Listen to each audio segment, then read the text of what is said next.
You have a gift, a calling. You want to make a difference in this world.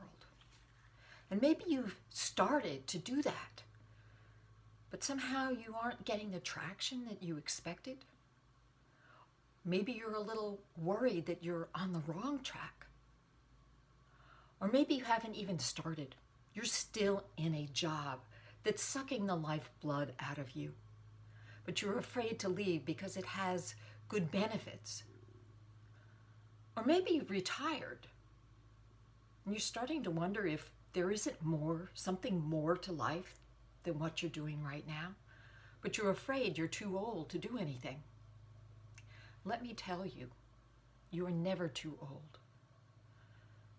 Let me tell you that you are essential to the people who need your gifts. I'm Dr. Michelle Pedicola, founder of Secrets of Life and Death and Second Chance Secrets. And I'm here to support you because I understand what holds you back. I understand how, as children, we learn behaviors and habits and beliefs about not being good enough, about not having enough education, about not being smart enough, and it holds us back. That's why I created this program to support you in your transformation, in your empowerment. We are like an acorn with this urge to emerge, to become our full potential, that oak tree. It is our soul's code, and we are here to accomplish that. And when we don't, we start getting wake-up calls from a higher self, from spirit, from the universe, saying, wake up, wake up. It is an urgency. And you are so ahead of everybody else because you know that you have a gift. You know you have a calling. Most people don't have a clue. Most people have shut down, have stopped living long ago. Do you know?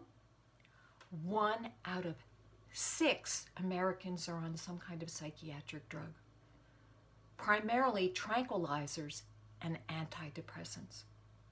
And that doesn't account for all the rest of those people who are on doing drinking or drugs, self-medicating, overeating, TV binge watching, computer games, sex addiction, because of that urgency to emerge that they are denying. I was like that. I understand what that's like. I was a people pleaser. I was not living my purpose. I had wake-up calls and ignored them. Finally, my mother was dying. And I went back to help her finish up business.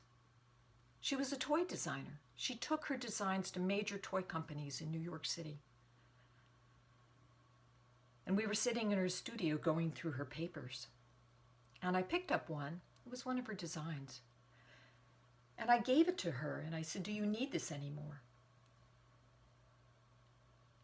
And she looked at it and she said, oh, I guess I'll never finish that project. Her words pierced my heart. In that moment, I understood what deadline really meant. It means that you have no more time. But I was afraid. And I took the paper back and I said, we don't need to deal with this right now. And instead of holding space for her, instead of allowing her to explore what it felt like to not have a future, I ran away. And that moment of intimacy, that moment of intimacy that I had craved with my mother all my life, was lost forever. She died 2 weeks later. Her brief moment of regret became my huge regret. But it woke me up. I realized that if my mother, who was like the poster child for living her passion, if she could have regrets, where did that leave me? A people pleaser a person who didn't feel good enough, who felt that in order to be accepted, she had to give up who she really is. I made a commitment right then and there that I would not live with regrets. I would live my purpose. And that led me to make my documentary film series, Secrets of Life and Death, and to join hospice, and to coach people around grief and loss, and eventually how to recreate their life after loss, to step into your power and purpose. And that's why I created this program. This is what I do. This is my mission, because life is too short.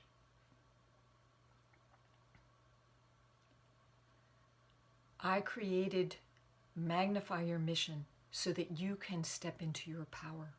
I understand the kind of things that hold you back and how to get you into momentum, how to break through the barriers.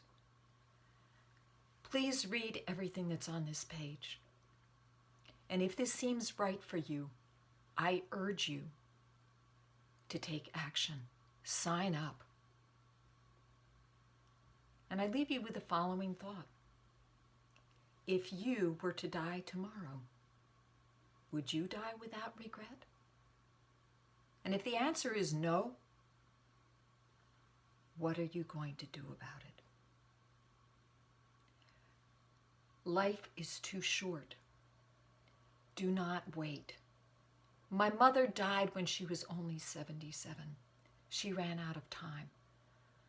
Don't run out of time. Take action now. Be brilliant, and bye for now.